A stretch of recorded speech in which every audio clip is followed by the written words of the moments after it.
शुरू करती हूँ अल्लाह के नाम से जो बड़ा मेहरबान निहायत रहम करने वाला है। अच्छी मौत, नेक मौत की कुछ निशानियां हैं।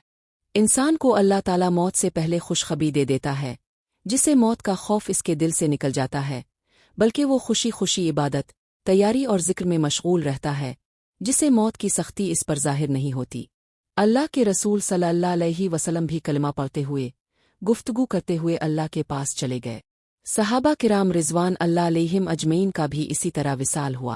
पहली निशानी, जिसे अल्लाह ताला मौत के वक्त कलिमा नसीब फरमा दे, इससे बढ़कर अच्छी मौत कोई नहीं।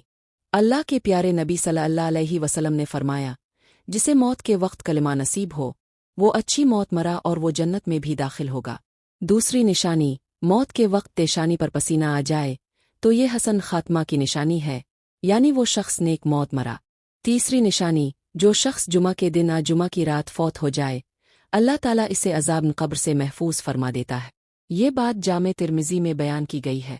चौथी निशानी, जो शख्स अल्लाह के दीन का दिफा करते हुए दुनिया से रुखसत हो, ये भी नेक मौत है। इसी तरह जो शख्स अपनी जान के दिफा में अल्लाह के पास चला गया, ये भी नेक मौत है। रसूल अल्लाह सल्लल्लाहु अलैहि वसल्लम ने फरमाया, जो मैदान जिहाद में अपनी जान कुर्बान कर दे, ये भी नेक मौत की अलामत है।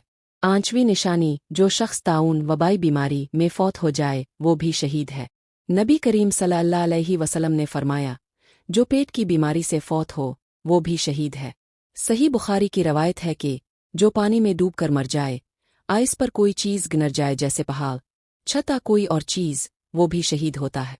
इसी तरह जिसे आग लग जाए और वो फौत हो जाए, इसकी मौत भी शहादत की मौत है, और शहादत एक नेक मौत है।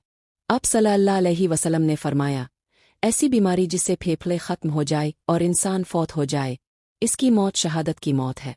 आज कल के कोरोना वायरस की बीमारी में भी फेफड़े मुतासिर होकर ख़त्म हो जाते हैं। जो इस बीमारी की वजह से अल्लाह के पास चला जाए, वो भी शहादत के मर्तबे को पाता है।